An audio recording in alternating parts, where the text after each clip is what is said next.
It's a beautiful day to be in Middle Georgia. I'm Charles Richardson. It's my pleasure today to introduce to you Christopher Blake, the president of Middle Georgia State University.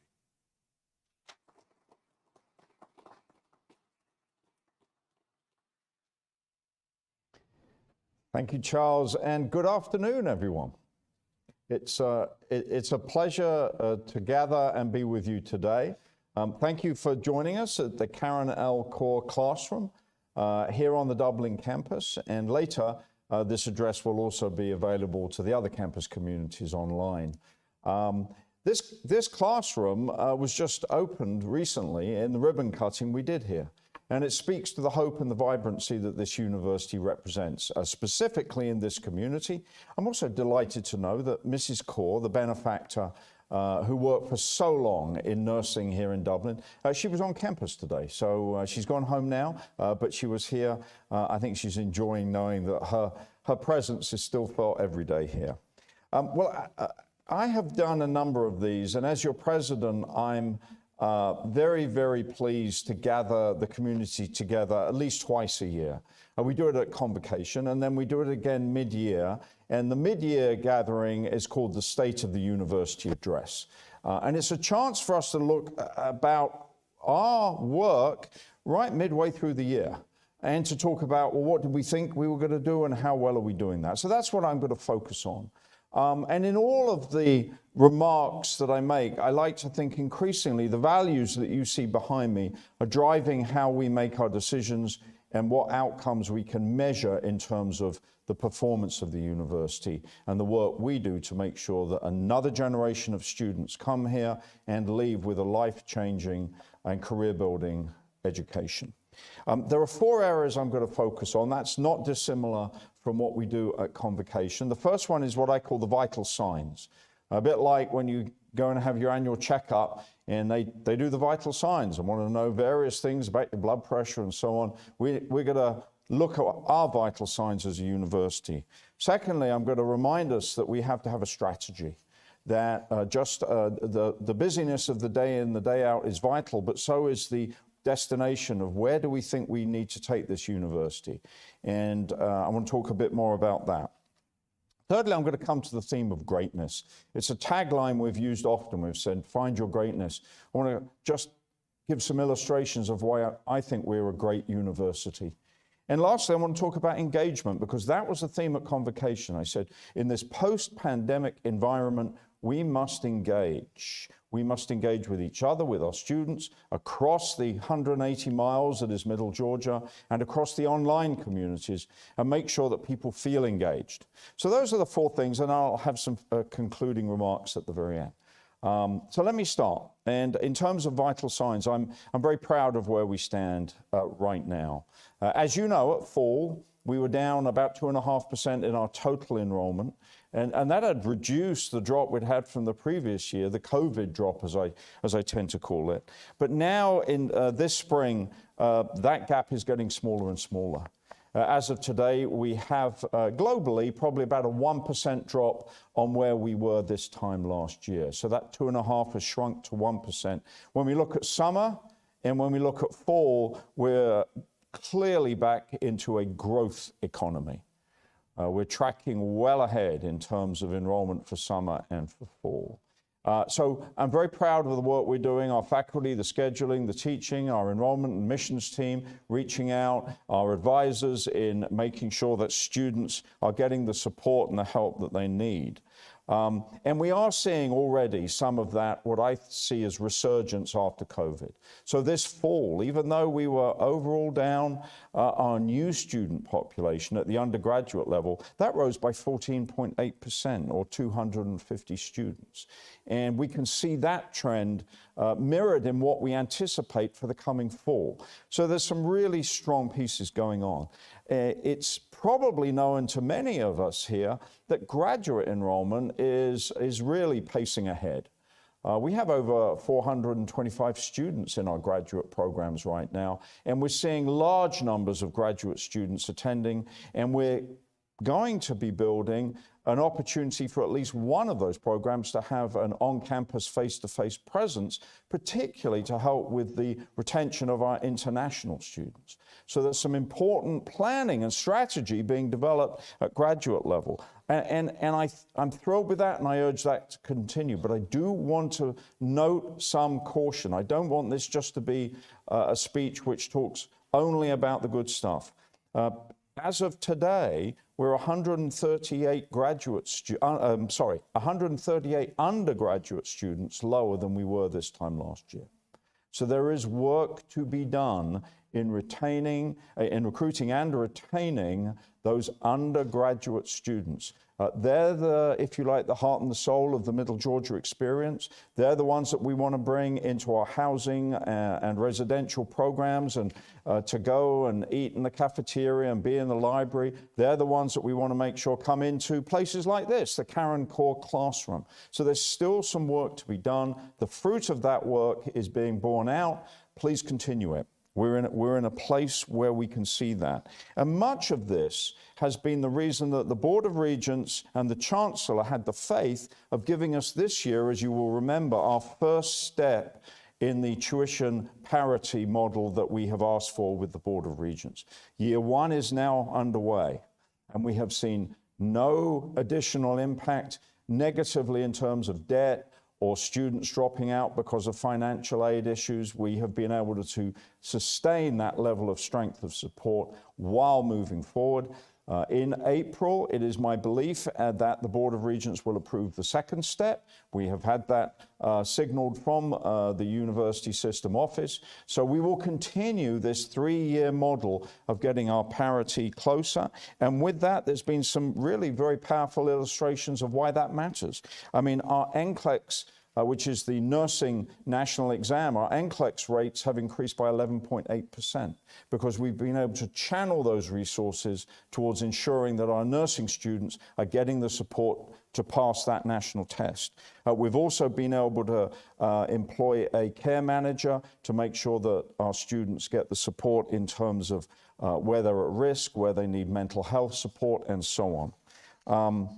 What else do I think our vital signs are saying, as I said at the beginning, that we're in a great place?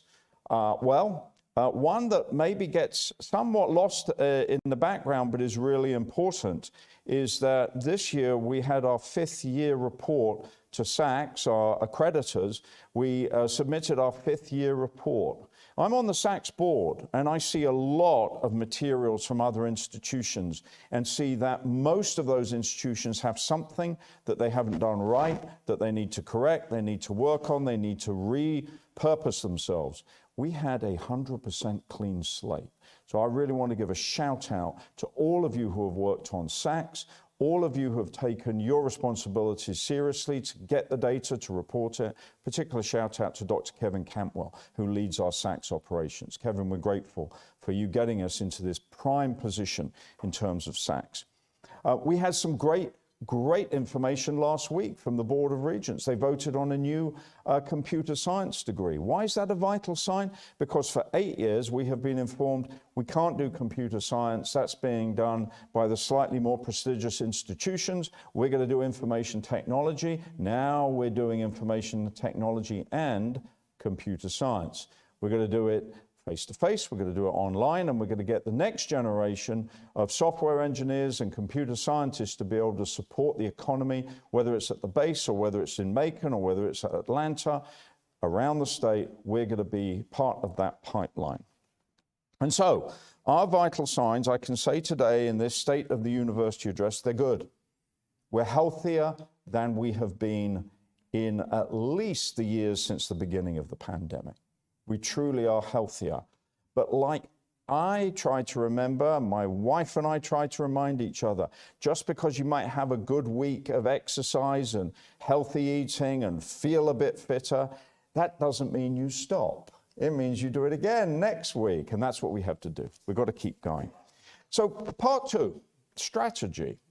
Keep going. I said, that's why we keep going. Well, what is the strategy that we have? I said, if you remember at Convocation, we're in the last year of our Elevating Middle Georgia plan. It's the final year, and I'm very grateful. We've already, as a cabinet, seen the work that the committee is doing in shaping the ideas of a new strategic plan. But we heard something very important. We heard it back last summer when we surveyed our faculty, students, and staff. We asked them, is Middle Georgia going in the right direction, or are there things that we need to think afresh? And overwhelmingly, we were reassured we've been making progress in the right direction. We will need to carry on in that direction for the next few years. That is significant. It's significant because it could be easily understood that this institution is just complicated and difficult and hard. It's spread over campuses. It's got online. It's got undergraduate. It would be easy to say, well, that's too hard. But we haven't. We've said this is good. This is what modern universities need to do. This is how we understand our role and our function. It's a mosaic. It's going to be a very powerful picture made up of different elements. And each of us in this room and watching this are playing their part in those elements. So we're going to continue this strategic initiative in that same trajectory.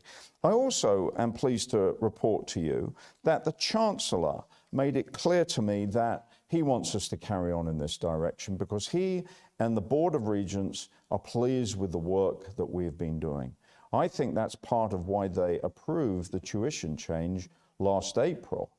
So we're getting that signal from those to whom we report, we're getting that signal from those to whom we serve, our students, and we're getting the same signal from our communities that are saying, please be part of our community, as is evident today. The one thing I do know that our next strategic plan must address, even more robustly than we have made progress on, is that Chancellor Perdue is very, very clear. He's a former coach, athletics coach, and he says, can you imagine a game, any game, whatever one? For me, it would be soccer, of course it would. But can you imagine a game where you don't know the score, where you don't know the time, where you don't know who's on the field and who's not on the field? You're just watching people uninformed. He said, what's the difference with a university system? And that's why things like the Georgia Degrees Pay website that the USG's introduced, that's why that's being pushed. That's why Stepping Blocks is now part of trying to track where our alumni go and what they do with their careers and what career information we can build down to our students so they can know.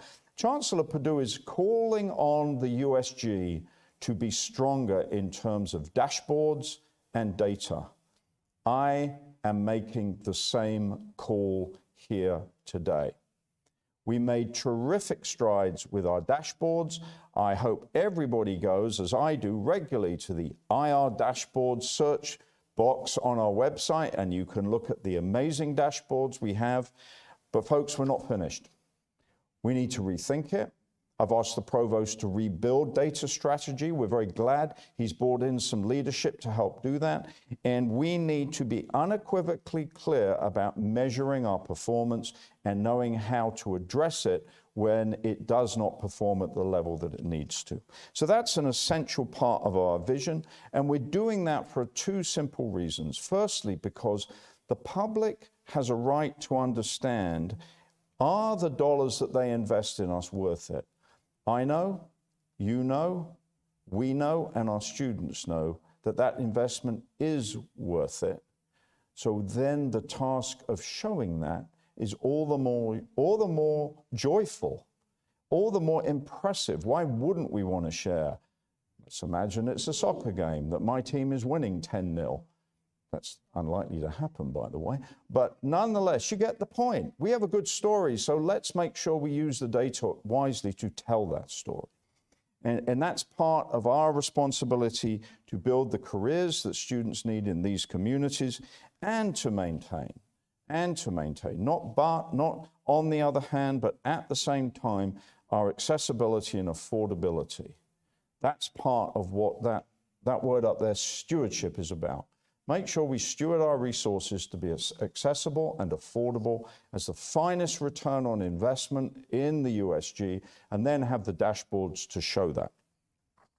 And my third section is kind of around greatness, and the question I want to ask us all is, why do we do that? And I believe it's because we do have a great story to tell.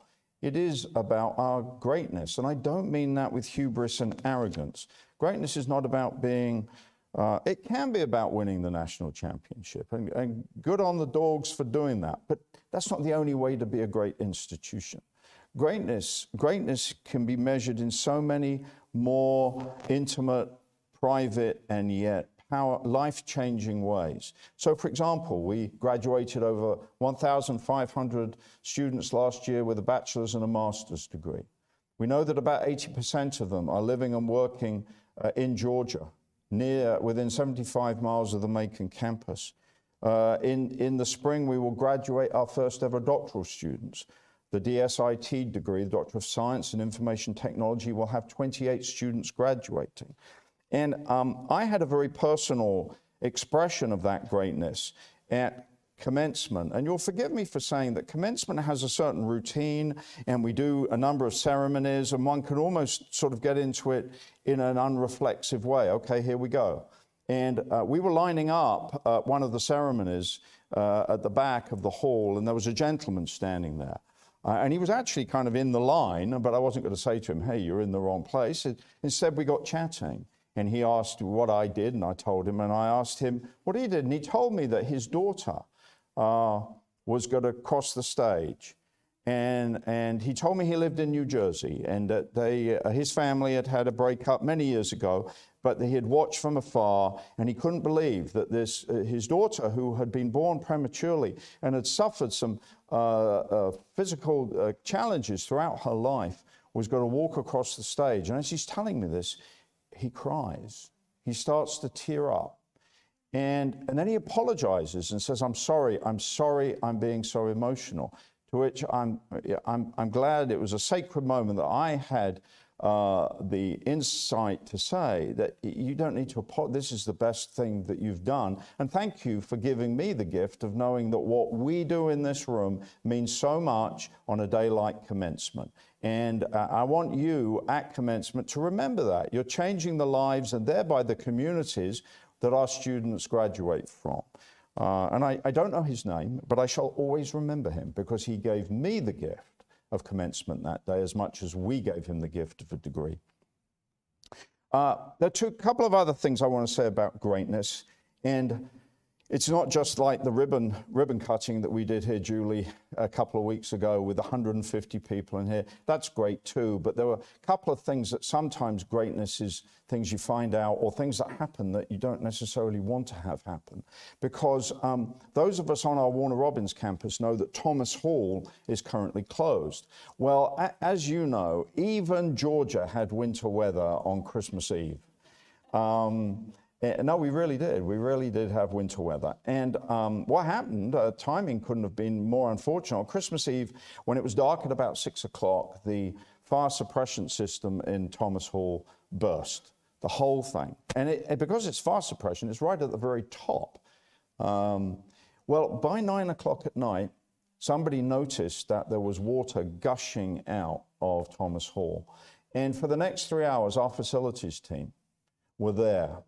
And they were getting soaked in stopping this getting worse and in making sure that they began to address the problem and were literally frozen. I mean, one of them was telling me that his clothes froze up because they were wet and it was sub-zero temperatures. That's an example of greatness. That's Christmas Eve when people could have been with their families.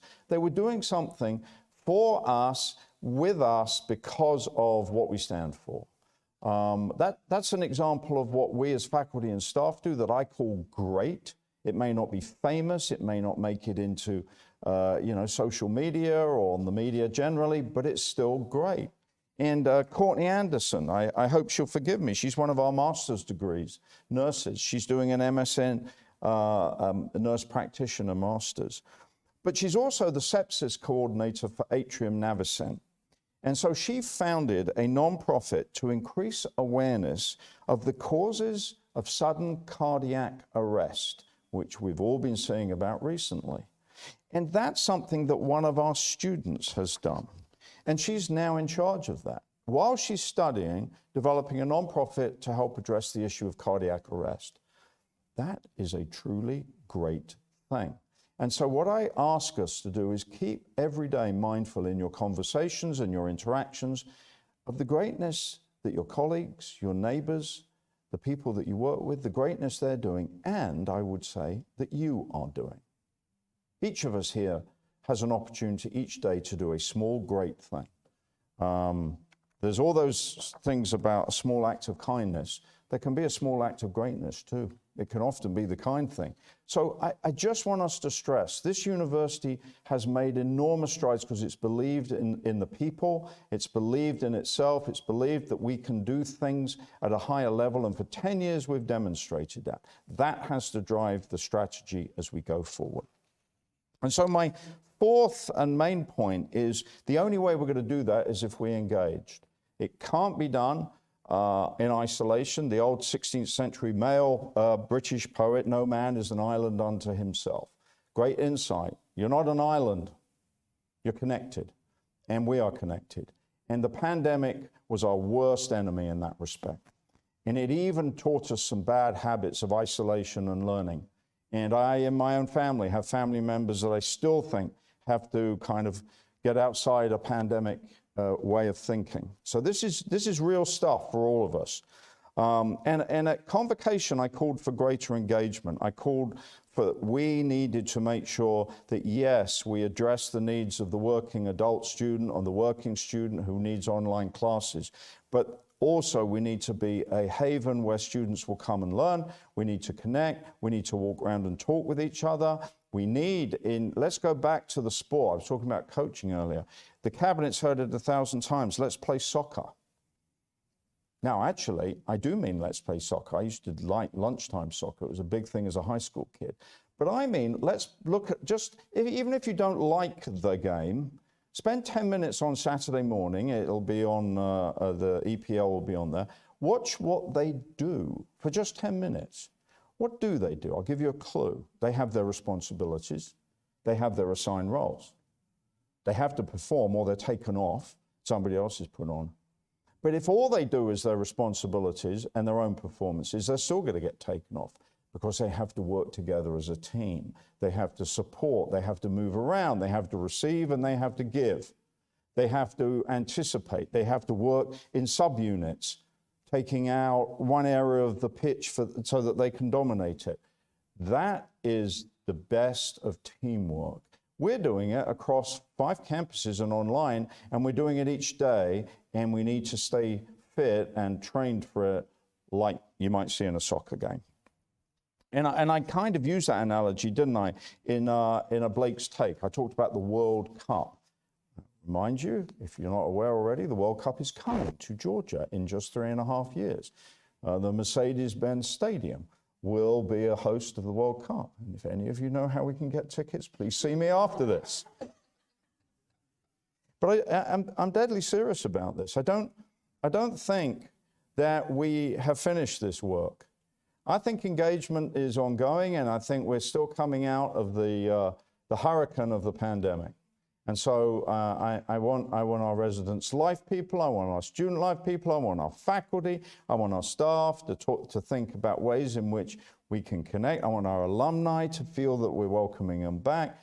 We were very connected in here a couple of weeks ago. This should be the model of how we do it best. And the reason that I would suggest it's worth doing is because it's actually great fun. It's rewarding. We are social. We celebrate learning, the word up there, our fourth value. We celebrate learning not as an individual act, but as a shared enterprise. And yes, there's an individual degree at the end, but a lot of people got those students to that degree. And in that engagement, yes, I'm calling for it internally, but also externally. We've got a lot of good things going. I want to give some illustrations very briefly. On our Macon campus, I'm very, very grateful to Mayor Lester Miller. Mayor Miller has believed in what we're doing. He's helped us invest in the Georgia Premier cross-country track. He's bought resources for that. It's an example. The only reason he's doing that is because he feels we're engaged in the Macon community. In Cochrane, we're anticipating the excitement, as you know through our conversations, of an athletic transition. We're hoping that we can make progress on that quite shortly. And that is an opportunity to really re-engage our Cochrane campus, our largest residential campus, around what we're doing so wonderfully athletically. We can think of ways to do that. Our Eastman campus, we're looking for resources from the General Assembly to expand it. Why do we want to expand it?